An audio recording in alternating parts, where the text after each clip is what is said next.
A buddy of mine dropped 18 grand on a residential wind turbine for his suburban backyard. He loved the idea of generating power overnight while he slept.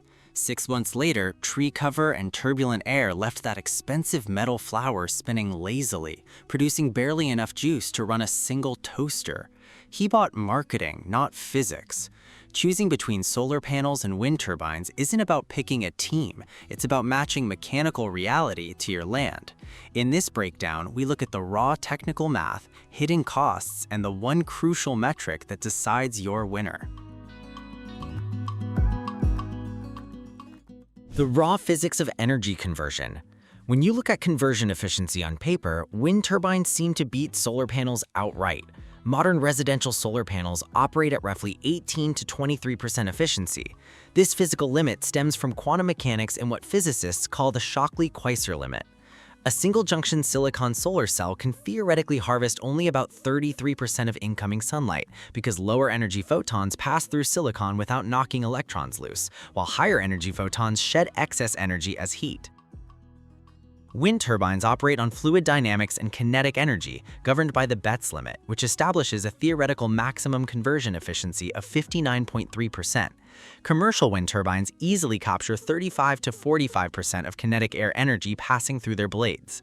But don't get tricked by those numbers. Conversion efficiency measures how effectively a device transforms energy hitting its surface, not how much raw energy actually arrives at your property on any given afternoon.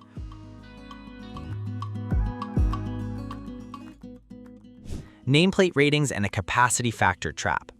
A 400-watt solar panel generates 400 watts under ideal laboratory test conditions. A 2,000-watt wind turbine generates 2,000 watts only when wind speeds hit its rated velocity, usually around 25 miles per hour. To project real energy yield, you must look at capacity factor, which measures actual energy produced over time compared to maximum theoretical output. Solar arrays average a 15 to 25% capacity factor due to nighttime, clouds, and seasonal sun angles. Wind turbines can reach 30 to 50% capacity factors because wind blows day and night, but they suffer from a brutal mathematical rule called the cubic power law.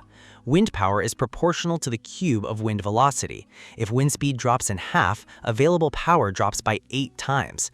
A turbine producing 2,000 watts at 24 miles per hour drops to just 250 watts at 12 miles per hour, and 0 below its cut-in speed.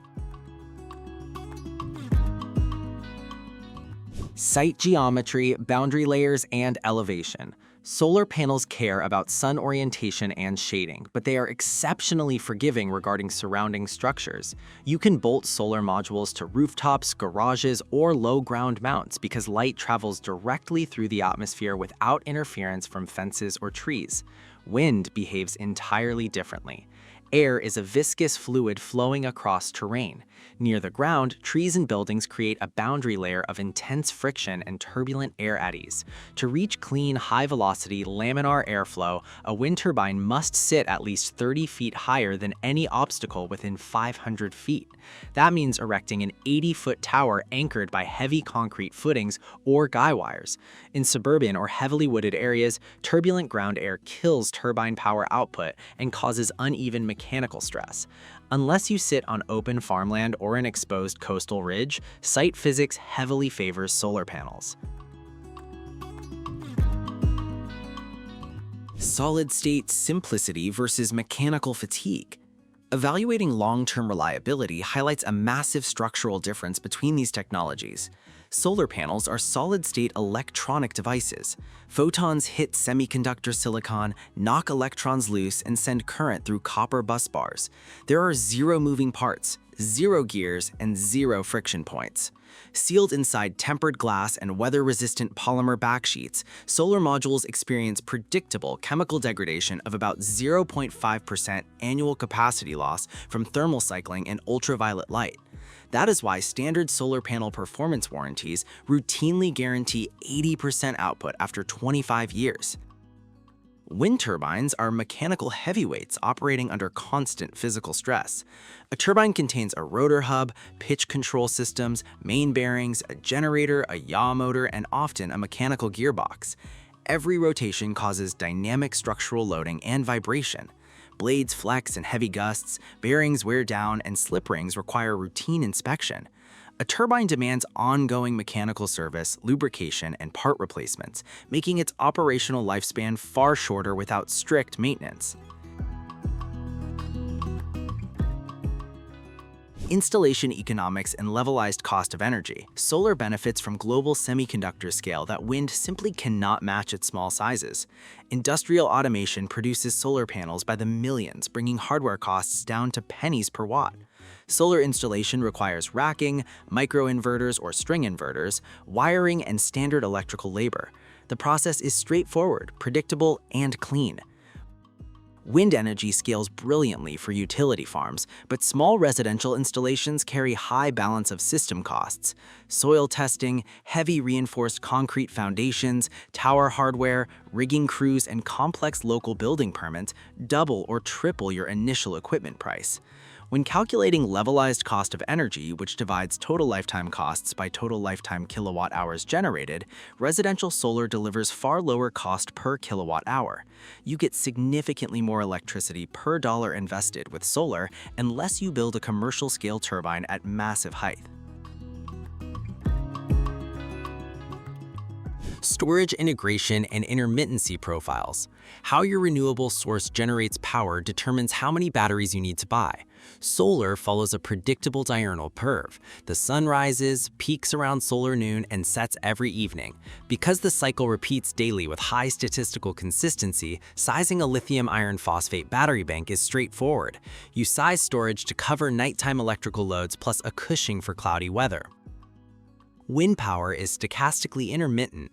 A winter storm front might spin your turbine continuously at maximum capacity for 3 straight days, filling your batteries and dumping excess heat. But an extended summer high-pressure system can leave the air completely dead for 2 full weeks. Off-grid wind systems require massive battery banks or standby generators to handle multi-week air lulls. Combining solar and wind in a hybrid setup can smooth out production seasonally, but it doubles your controller hardware and wiring complexity. Environmental footprint, noise, and permitting. Living with these energy systems introduces practical lifestyle and regulatory differences. Solar panels operate in total silence. They produce zero acoustic vibration, sit unobtrusively on existing roofs, and rarely trigger neighbor disputes or zoning hurdles. Standard residential permits cover solar easily almost anywhere.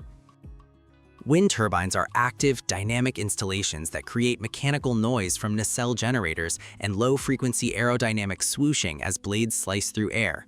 In populated neighborhoods, shadow flicker from rotating blades and strict height restrictions frequently lead to permit rejections.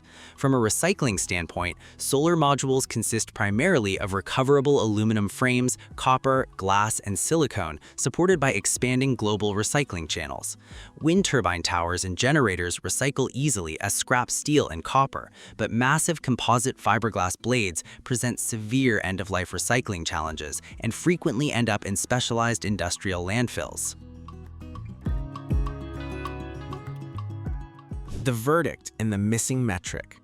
Choosing between solar panels and wind turbines comes down to site geometry and hard data, not emotional preference. If you live on a standard residential lot in a neighborhood or anywhere surrounded by trees, solar panels are the clear winner.